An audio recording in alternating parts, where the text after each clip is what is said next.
welcome to the first episode of From Me to We with Pastor and First G. My name is First Gentleman Damion Parks Weekly, and this is Pastor Romell Parks Weekly. Today's topic is actually going to be a topic that we've discussed among ourselves, as well as been approached by other people, inbox and personally, and our topic is monogamy. The dictionary defines monogamy as a form of relationship in which an individual has only one partner at a time. So, what do you say about that? Well, I mean, first of all, we're going to talk about monogamy. First thing we have to do is just say up front that monogamy in marriage is kind of assumed. So, what we'll be talking about today is going to really deal with relationships, premarital relationships. We're going to assume that if you're married, you're going to be monogamous. But we're just dealing with people dating and getting to know each other, and if monogamy comes to play, when it comes to play, and all of that. I think that one of the challenges that people face today is that when they're talking about being in a relationship, first, being monogamous, the first thing you have to define is what is a relationship and when are you in one? When? Right. Because right now it's like people, they go out on one date and all of a sudden they're automatically, yeah. Or sometimes they don't even go on a date. They have a conversation over the telephone and all of a sudden they're in a committed relationship. And it's like, just, right, you texted and you're in a relationship. Right. And it's just like, slow the heck down. Yeah. And we have these demands. Here's ultimately what it is. We create this entire relationship in our heads. Right. And then we hold the other person hostage to what's going on in our head. And you never had a discussion about what's going on in your head or what your views or thoughts are about it or whatever. So it's best to want to say, to your presumably sometime in the future, maybe someone significant other, that, hey, this is what I feel, this is what my thoughts are, and tell me what you think. Right. And don't even bring that up the first date. Don't bring it up the second date. Take time to get to know each other. Right. Take time to enjoy each other. If you happen to see them at the club with somebody else, go say hi and don't be shady. You just really actually enjoying their company. Hope y'all are having a good time. It's okay for them to continue to play the field. You know why? Because it's okay for you to. There is nothing wrong with playing the field. We act like it's a crime, but we've lost the whole. It's like we skipped this whole thing called dating. We've lost the definition of what dating is, and maybe we should look that up in the dictionary. Right.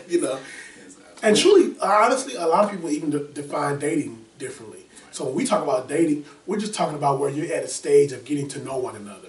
Right. There may be intimate moments. You may kiss, you may cuddle, whatever the case may be. You may have sex. I mean, you do it anyway after the first date. But, however you define dating, it's just in those stages when you're getting to know each other. That may last 3 months. It may last, 4, who knows? But it's not going to last, at least it shouldn't last 2 weeks. Right. It should, take your time. And you know why you should take your time to get to know the person? Because you need to know if they are worth you. Right. And they need to know the same. Exactly. And when you invest in someone, you want to make sure that this is someone that you really feel like, okay, investing my time is going to be valuable, and them investing in you. You don't want to get into a situation where everybody that comes along or that you come in contact with when it comes to a dating scenario is someone that you become intimate with, not just sexually, but mentally and emotionally. Those are the things that people don't understand. The sexual, physical part of it is something that we all can, okay, you could do that in your sleep, But when it comes to the mental and emotional part of it, you want to be sure that, I'm doing the right thing, what's best for me. So you've got to have those conversations about, this is how I feel about sex, and what line do we draw at when it comes to how soon we'll have it, or and just the whole perspective about it is that date first and get an understanding of what monogamy means for you between the two of you. Maybe theirs is different. Maybe yours is after 6 months, we're a couple. Maybe yours is after 30 days. But if that's the case, I think that's too short. But if that's the case, then you need to have that discussion. Never assume that the person understands or has the same thought processes that you do about monogamy or anything else that's related to relationships. Right. And to really bring that on a whole different level, monogamy is not just sexual. Right. A lot of people think that monogamous relationship is a relationship where you only have sex with one partner. But cheating, if you will, not being monogamous, that involves more than just sex. And in fact, to me, the sexual aspect is not even the most important. Because if you're in a monogamous relationship with me, if you are emotionally involved with somebody else, that hurts me more than the sexual involvement. Because, I'm not saying you should, but you can go have sex with just any chick and move on the next day. Right. But if you're emotionally involved, you're wrapped up, tied up, tangled up, that's going to impact and affect how we relate to each other and our relationship. So even once a relationship, so the first part is don't go to the place of monogamy too fast. Right. But once you are there, take that thing seriously. It's more than just sex. And that's why you don't want to even open the door to other opportunities. You don't want to even entertain somebody, hitting you up on Jack or hitting you up on whatever the case is. Because if you open the door to that, you can get wrapped up, because we talk about how the grass always looks greener on the other side. You're in a relationship now, this person is getting on your nerves, they rub you the wrong way, and then somebody else come along. If you open that door, you talk about giving somebody the rat a cookie, it's going to want a glass of milk. Yeah. So you don't even want to even go there with people. And the thing that people miss about the grass being greener on the other side, it's not green, it's just another shade of green. You'll end up having just as many problems and complications on that side just as much as you would on this one. So it's best to just take your time. That's my thing. I keep telling all of the young men that I kind of mentor and that call me brother, or just our kids, our spiritual sons, we always try to encourage them to say, just take your time, take it slow. There is no rush. No rush. Not to tell you any of our personal business, but we didn't jump into things right away. We actually had a great I think we had a great dating courtship period, if you want to call it that, because not trying to brag on us or anything, but because it took me a minute to really understand what it was. I just knew that what I was doing was not working, and I'm sure there are plenty of you out there who know, or you should know, to understand that what you've been doing, it ain't working, boo. So you want to. We know this. We know it. So take it slow. Do something different this time. Don't sleep with each other too soon, and never put too much pressure on the person to think, well, this is what I want and this is what I expect.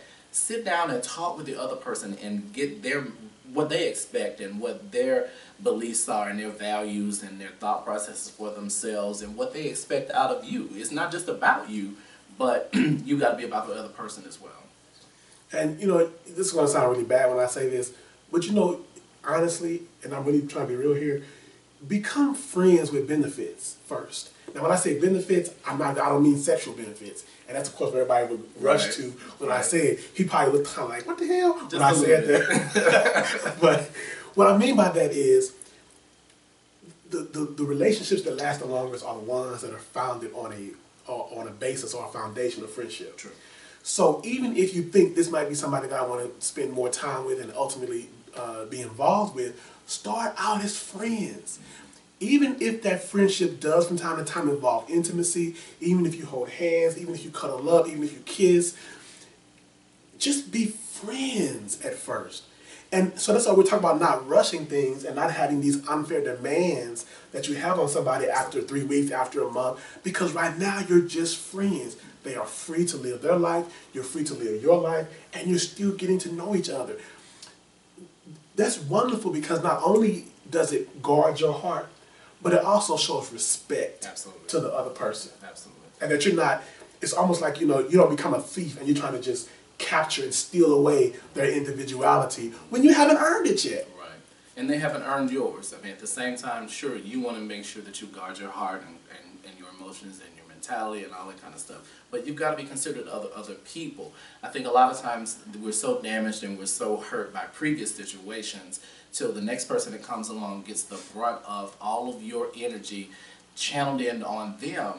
And you actually need to just kind of relax, take it slow, run in the back of your head all the things that you did before, realizing that those didn't work, and do the opposite. Try to do something different from those. And definitely, I think for most of us, if we could not rush, seriously not rush, that's the best benefit out of it. You'll get the best out of it.